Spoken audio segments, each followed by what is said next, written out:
I try to find a charity that's close to me, that I have some connection to, or I believe in its cause. I guess I don't just want to write a check, I want to have some sort of connection. I want to feel like it's making a difference. And so I did a lot of research with them and learned what they do and what they fundraise for, and more importantly, what do they donate to. And I guess I was so drawn to the foundation because of their cancer research. And cancer research was very close to me. I lost my mother when I was a child to a very rare form of cancer. And there's no 5K run for that type of cancer. There's no, foundation that I know of.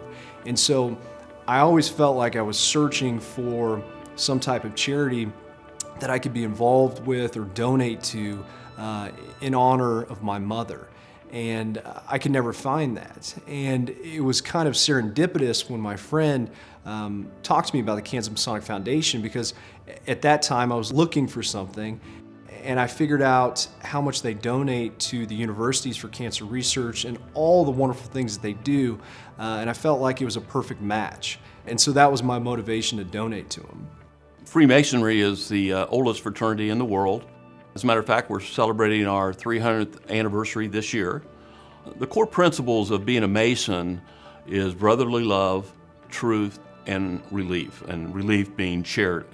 One of the things that I think it's important to understand about being a Mason is most people don't know who the Masons are. And it's not because we're a secret society or we don't want anybody to really know who we are. It's a matter of we do the work we do because it does good.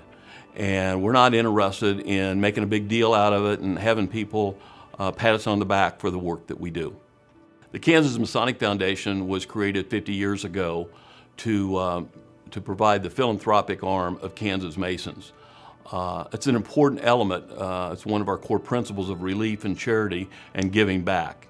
And as such, we have developed a number of great programs to support not only throughout Kansas, but within the communities throughout Kansas. I have an opportunity to visit with a lot of brothers across the state.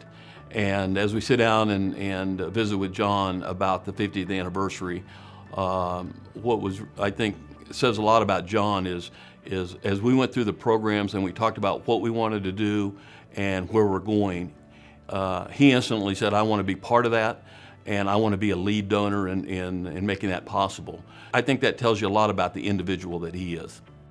I want to help others. I want to do good for society, for the world, because we're only going to be here for a short amount of time. And so I want to leave a lasting impression.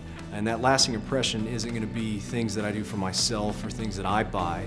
It's going to be things that I help for other people, helping someone in their own life. That will remain, and that's what I strive for.